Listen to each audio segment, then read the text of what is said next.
किस्सा है ये सदियों पुराना, एक भूली बिसरी दास्तां। बस्ती थी बालनाथ की एक, था टिल्ला जोगियां स्थान। सिकंदर अकबर राजा भर्तरी आए थे गोरख नाथ की नगरी। जंगजू राजे और सुल्तान, भगत पूरन राजे रांझे, कान पड़वा बने थे जोगी। नानक ने भी लो लगाई, बांटा यहाँ पर ज्ञान।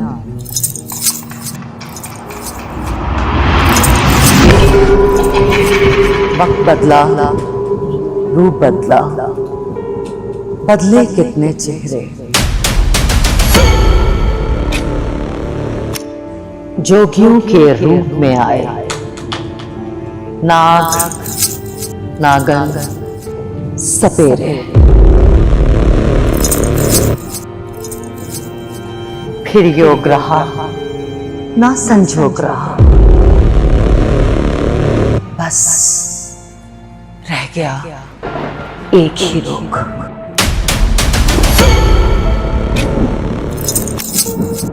आके बस गए शैतान यहाँ पर, उजड़े फकीरों के डेरे।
काशिफ,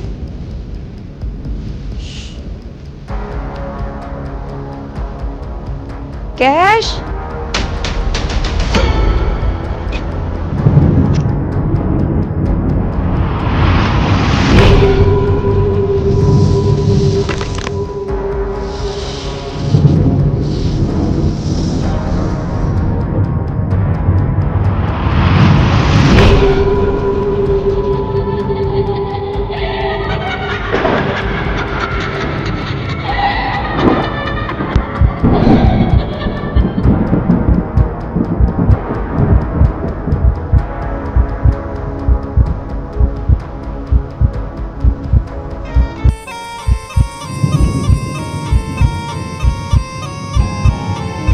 कैश,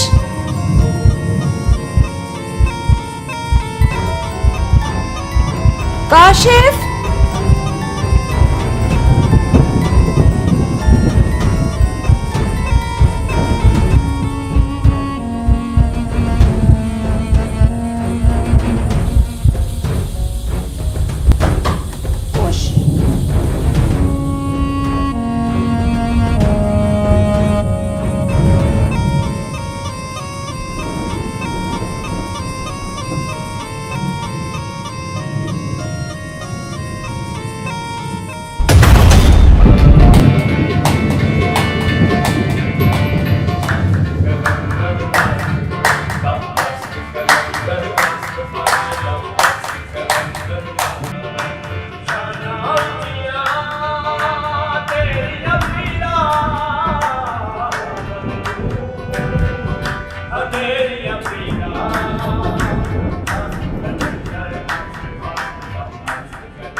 वाह सरवरी मियाँ, वाह, क्या बात है। कलाम तो जैसे समातों से रूह में उतर गया हो। अफजाल। जी बेगम साहिबा, मैं समझ गया।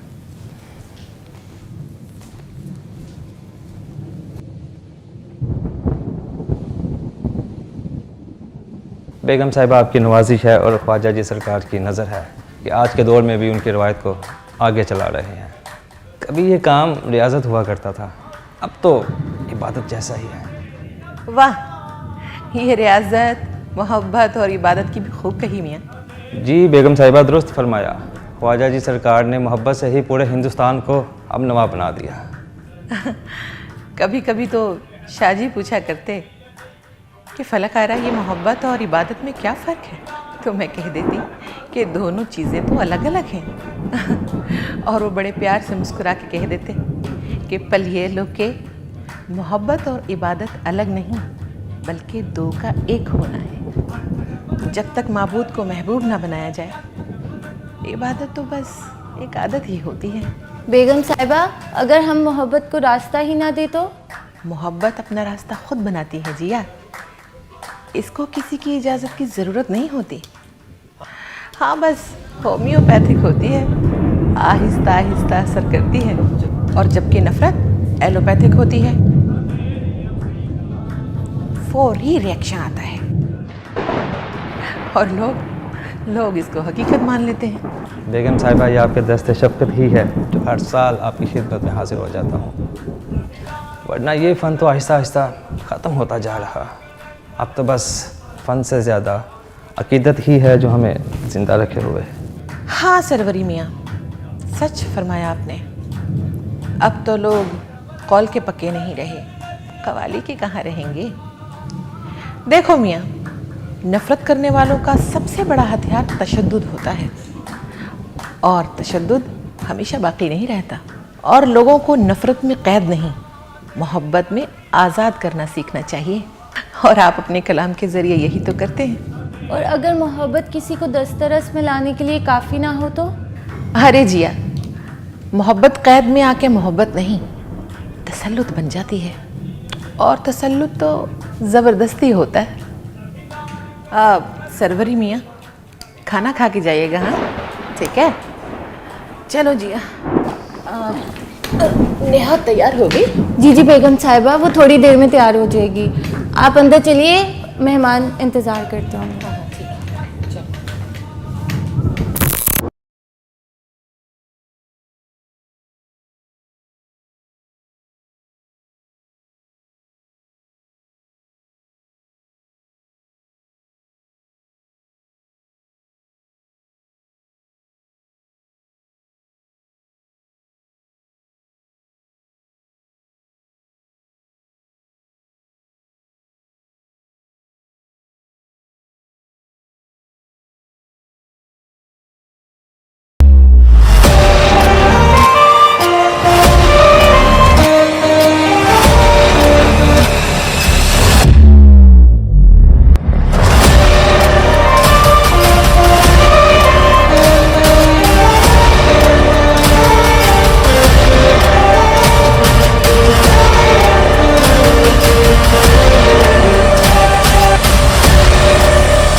Good morning Rimsha. आई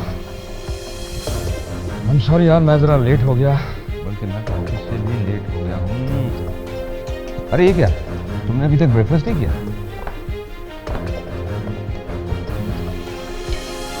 ए हेलो रिंशा, कहाँ घूमो भाई? नहीं, कुछ नहीं, तुम आ गए? अरे जनाब, हम तो कब के आए हुए हैं, लेकिन बेगम साहिबा शायद कहीं गई हैं, उनको वापस आने में टाइम लगेगा। Thank you.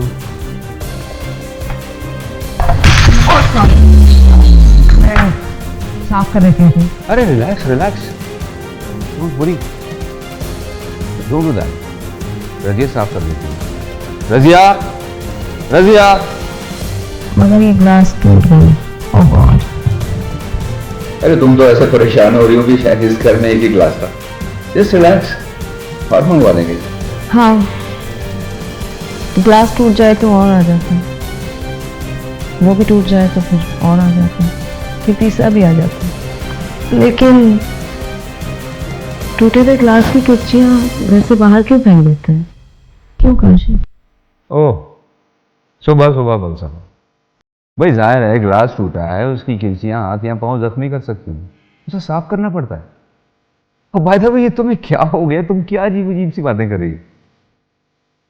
टूटे हुए ग्लास में और टूटे हुए इंसान में कोई फर्क नहीं है। शायद दोनों ही टूटकर किसी काम के नहीं रहते।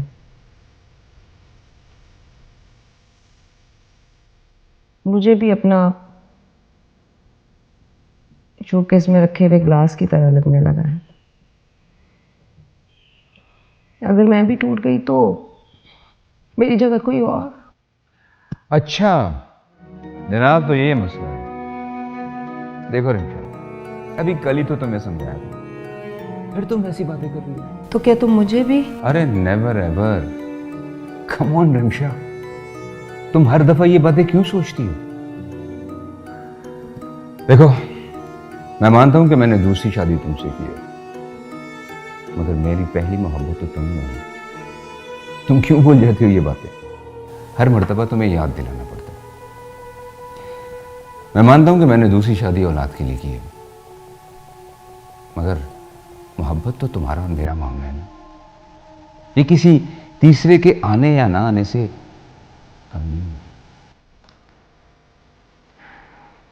मोहब्बत को तजदीद के लिए नए मुआहदे और मामलात की ज़रूरत होती है। लोग कहते हैं मोहब्बत राहत होती है,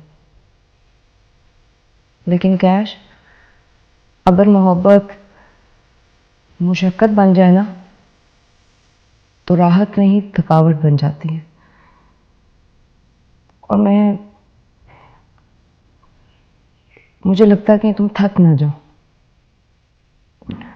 अगर हमारी भी औलाद ना हुई तो? बहुत सही रिंशा, अभी हमारी शादी को अरसा ही कितना हुआ है? सिर्फ 6 माह, ओनली 6 months, और तुमने ये सब बातें सोचना शुरू कर दी। क्या तुम्हें मुझ पर ट्रस्ट नहीं है? तुम्हें क्या लगता है क्या मैं तुम्हें छोड़ दूंगा? देखो रिंशा, मोहब्बत के रास्ते पर चलने वाले किसी थकावट या रुकावट को नहीं मानते। अगर मंजिल मोहब्बत हो तो। ट्रस्ट खुद पर नहीं है काशिफ, मुझे खौफ आता है कि तुम्हारी मुझ में दिलचस्पी किसी तीसरी जात से मशरूत ना हो,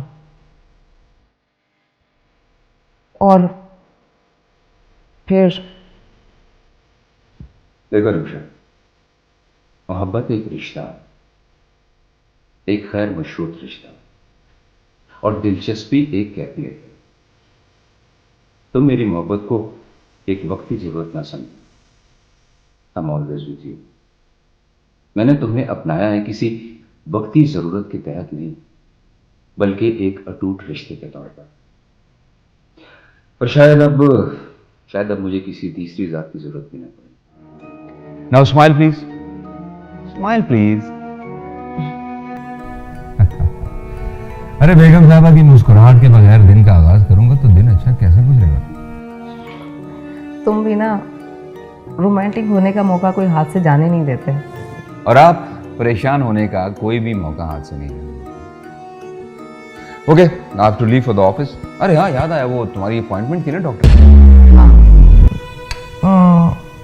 हाँ है तो आओ, तो मैं रास्ते में ड्रॉप कर देता हूँ। कम ऑन आ जाओ, मैं गाड़ी में तुम्हारा वेट करूँ, जल्दी से आ जाओ।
महाराज वो तो मैंने, इसने मुझे कहा था। महाराज मैंने कुछ नहीं कहा था। रांझे झूठ ना बोलो, मैंने तुम्हें कुछ नहीं कहा था। कद्दू सा कई साल गुजर गए, कई मौसम बीत गए, कई आवाजें सुनी, और इन आवाजों में अपना नाम आधा सुना, आधा नाम सुने, कई बस बीत गए। थारे को मालूम नहीं, मैंने आधा नाम सुनना नापसंद है। महाराज वो तो मैंने, इसने मुझे बोला था।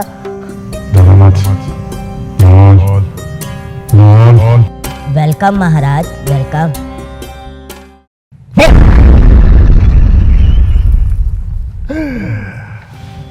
डर गया? ये डर भी कितना लजीज होता है, कभी कभी स्पाइसी और कभी कभी मजेदार, और कभी कभी मीठा और कभी कभी बहुत ही बकवास। क्या हो रहा था यहाँ? मैंने नहीं दिखाओगे मुझे रंजन? महाराज आप कहें और हम तमाशा ना दिखाएं, ये कैसे हो सकता है? चलो फिर दिखाओ तमाशा, और तुम लोग खामोशी हो गई। चलाओ सोने, महाराज को तमाशा दिखाएं।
फोन उठाओ।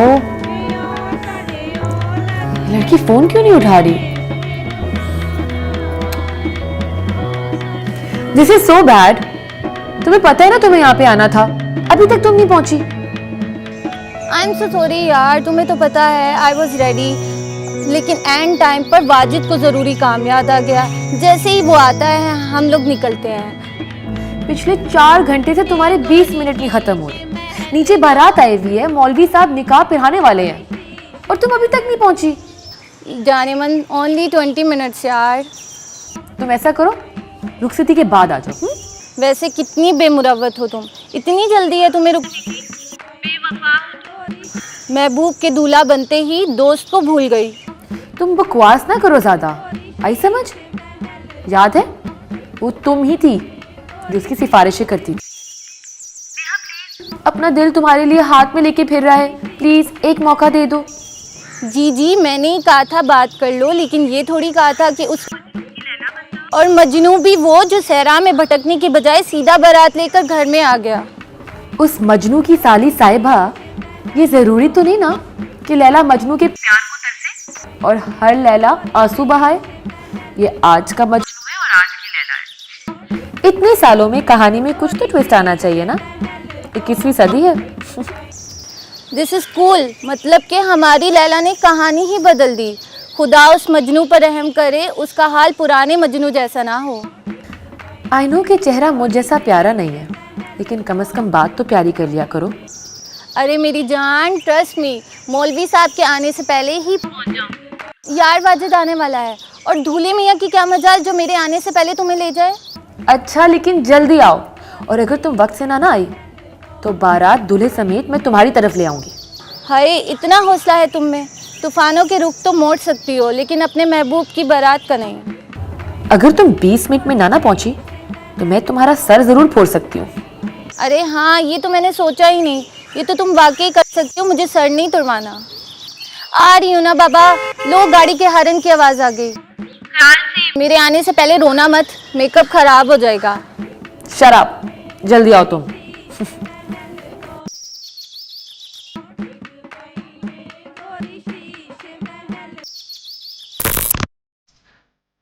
रमशा,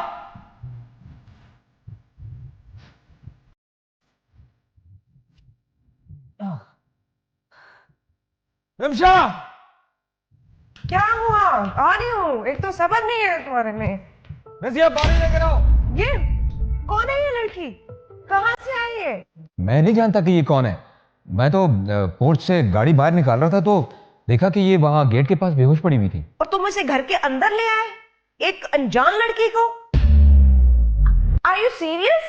यार, मैं उसे अंदर नहीं लेकर आया। She was already inside. मुझे लगता है कि शायद ये दीवार फलांग कर अंदर आई थी और अंदर आकर बेहोश हो गई। मैं कुछ नहीं जानती काशी। इसको उठाओ यहाँ से और बाहर रखो। मुझे नहीं रखना इसको यहाँ घर में। हमें क्या पता कौन है ये। रिमशा, प्लीज, इस हालत में इसको घर से बाहर कैसे निकाल दे? पहले इसका होश में आना बहुत जरूरी है। काशिफ, हम किसी मुश्किल में फंस जाएंगे। हमें कोई जरूरत नहीं है इसकी हेल्प करने की। तुम इसे उठाओ और बाहर रख दो, होश आएगी खुद ही चली जाएगी। Rimsha, the problem is not this कि who is she, the problem is कि why is she here. Oh God, मुझे लगता है कि हम किसी बड़ी मुसीबत में ना फंस जाए। आप पुलिस को कॉल करें और सब बताएं उन्हें। Are you in senses? क्या बात कर रही हो तुम? मतलब इस वक्त मैं पुलिस को ये कॉल करके बताऊं कि हमारे घर पर एक जवान लड़की बेहोश पड़ी हुई है, पता नहीं वो जिंदा बचेगी भी और कि नहीं। पुलिस आएगी और उल्टा हमें पुलिस स्टेशन ले जाएगी और हमसे इंटरोगेशन करेगी। एक नया पेंडोरा खुल जाएगा। प्लीज, ये वक्त इन बातों का नहीं है। तुम प्लीज जाकर डॉक्टर जिब्रान को कॉल करो। रखती हूँ।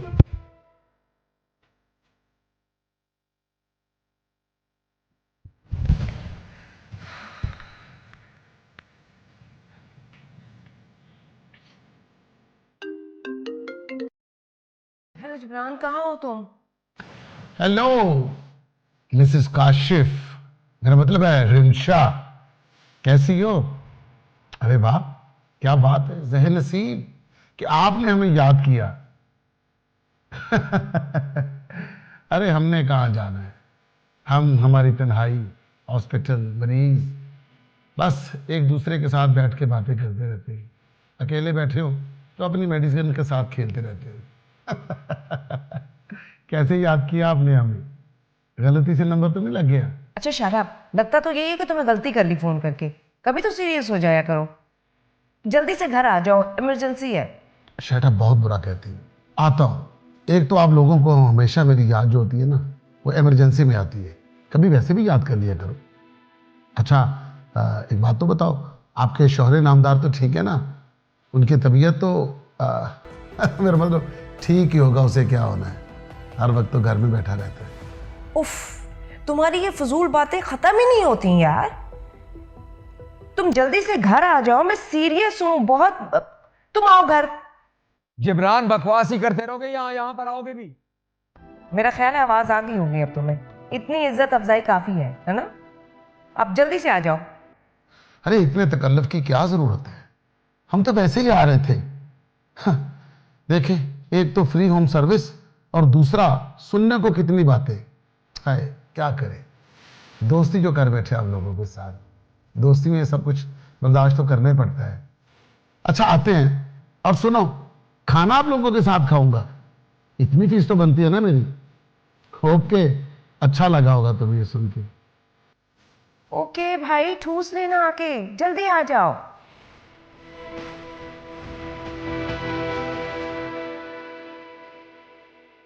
कुछ होश आया इसे? हाँ नहीं अभी तो नहीं, लेकिन ये कि नब्ज चल रही है। तो तुम छोड़ो इसको यार को हाथ को।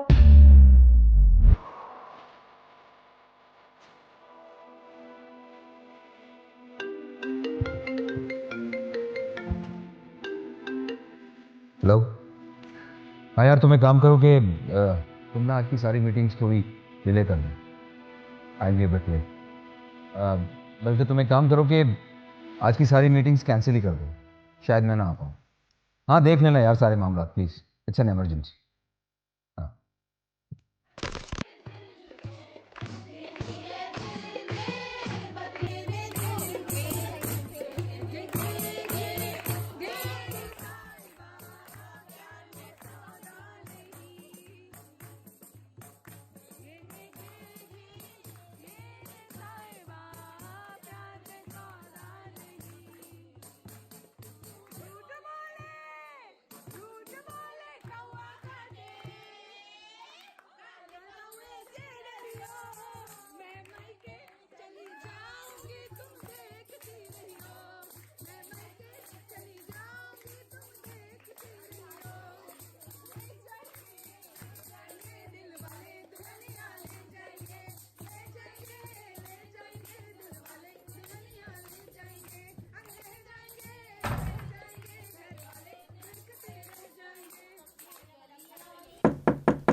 अफजाल हूँ नेहा बीबी, बेगम साहिबा का पैगाम है आपके लिए।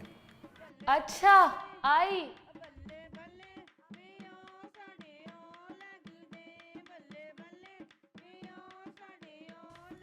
हाँ अफजाल, क्या कह रही हैं फलक भी? नेहा बीबी, बेगम साहिबा का हुक्म है कि शादी के जेवर आ चुके हैं, आके देख लें। सुनार भी आया बैठा है अगर कोई डिज़ाइन वगैरह चेंज करवाना हो। ओह अच्छा। तुम फलक भी से को मैं आती हूँ। शुक्र है सुनार आ गया, कब से इंतज़ार कर रही थी मैं इसका। तुम चलो मैं आती हूँ। नेहा बीबी। हाँ अफजाल, कहो क्या बात है? क्या सब कुछ कहना ज़रूरी होता है क्या? कुछ चीज़ें दिखाई क्यों नहीं देती चेहरे पर, आंखों में? तुम्हारी आंखें तो मुझे ठीक ठाक लग रही हैं, और चेहरे पे भी कोई स्किन प्रॉब्लम तो नहीं नज़र आ रहा। बिल्कुल ठीक लग रही हो तुम। मेरा दिल नज़र नहीं आता ना, मगर फिर भी धड़कता और तड़पता तो है ना। क्या हुआ है? फलक बी ने डांटा है तुम्हें? इतने सैड क्यों हो तुम? नहीं, उन्होंने तो कुछ नहीं कहा, बल्कि शायद मैं ही उन्हें कह नहीं पाया।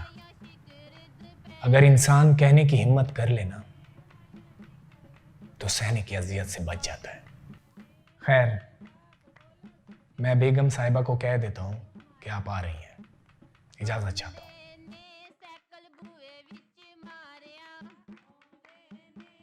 इससे क्या हुआ है?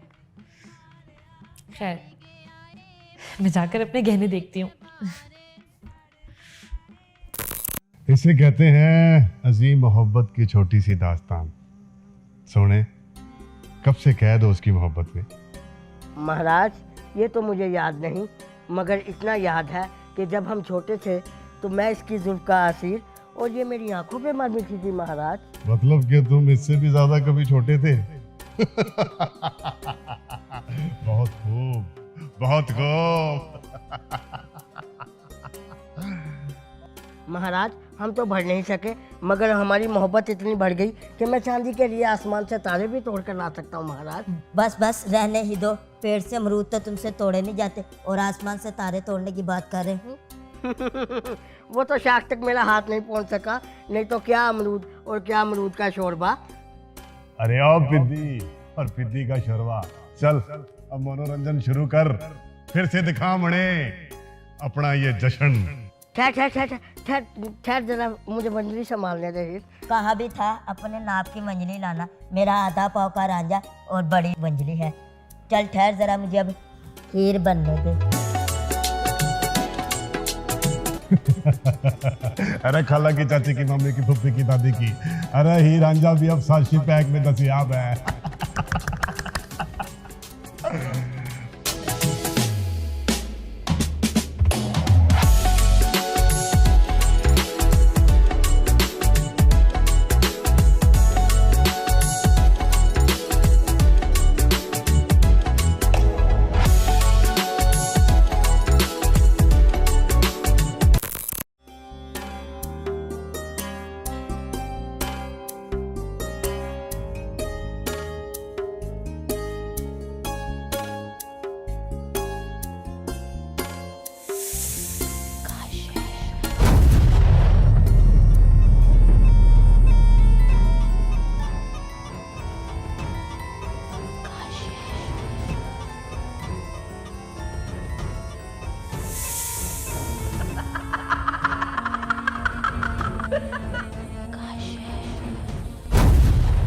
कौन कहता है कि कायनात में हुस्न होता है?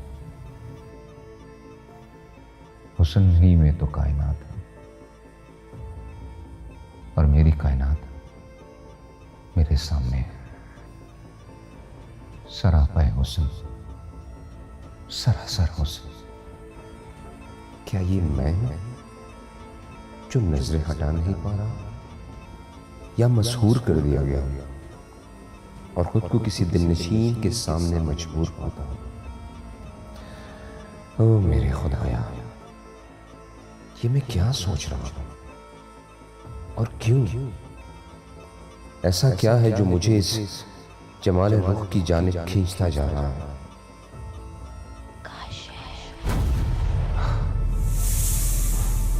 है मेरे खुदाया, ये मुझे क्या हो गया? ये मैं क्या सोच रहा हूं और क्यों सोच रहा हूं?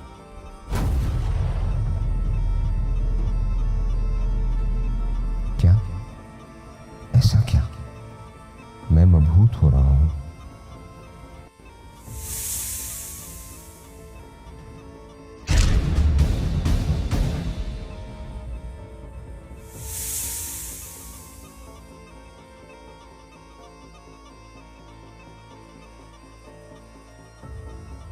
खुद को क्यों लम्हा लम्हा किसी गिरफ्त में आता महसूस कर रहा हूं? क्यों?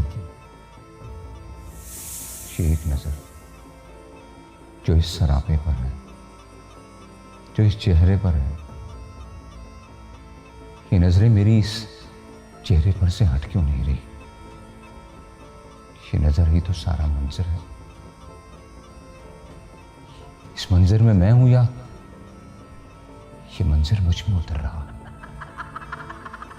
ये परी चेहरा माजबीन जिसे मैंने कुछ सांस पहले ही देखा, और यूं लग रहा है जैसे मैंने आज ही आंखें खोली। इस आफताब को देखते ही चुंधिया गया हूं। सांस लिया हो तो हर सांस इस बदन की खुशबू अपने साथ मेरे अंदर ले जाकर मेरे अंदर को मुअत्तर कर रहा हूं।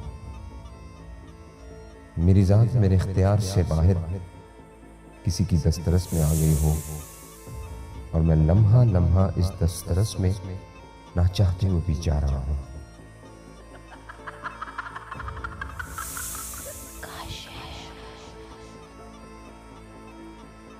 सांस लिया हो तो हर सांस इस बदन की खुशबू अपने साथ मेरे अंदर को मुअत्तर कर रहा हूं। मैं ही हूं जो खुद को कह रहा हूं कि रुक जाओ।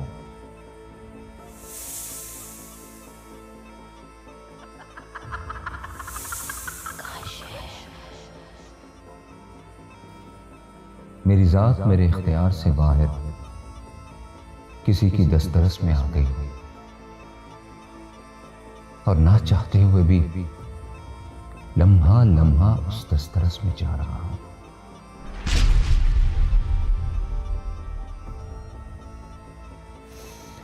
और मैं ही हूं जो कह रहा है कि जाओ, समेट लो इस बिखरे हुस्न को अपने आगोश में, चले जाओ करीब, बहुत करीब, बहुत करीब, बहुत करीब।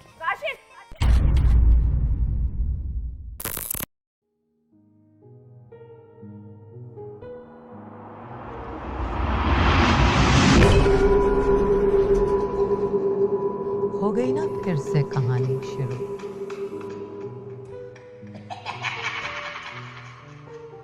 कई बार इस कहानी का किरदार रह चुकी हूं, मगर अफसोस इस बार मैं यहां कैद हूं। मगर हमेशा की तरह बाहर वक्त आजाद है। वो वक्त जिसे जोगियों और साधुओं की बस्ती को सपेरों के दो खानदानों का मैदान जंग बनते देखा। ये जंग तब भी जारी थी, ये जंग आज भी जारी है। मैं यहां कैद सही, लेकिन बाहर वक्त आजाद है। कहानी जिंदा है, किरदार आजाद हैं। बस्ती तो कब से उजड़ चुकी, मगर मैदान आबाद है। आप सोच रहे हैं ना मैं कौन हूं, कहां हूं और कब से हूं? इन सब सवालों के जवाब मैं आपको दूंगी धीरे धीरे, लम्हा लम्हा।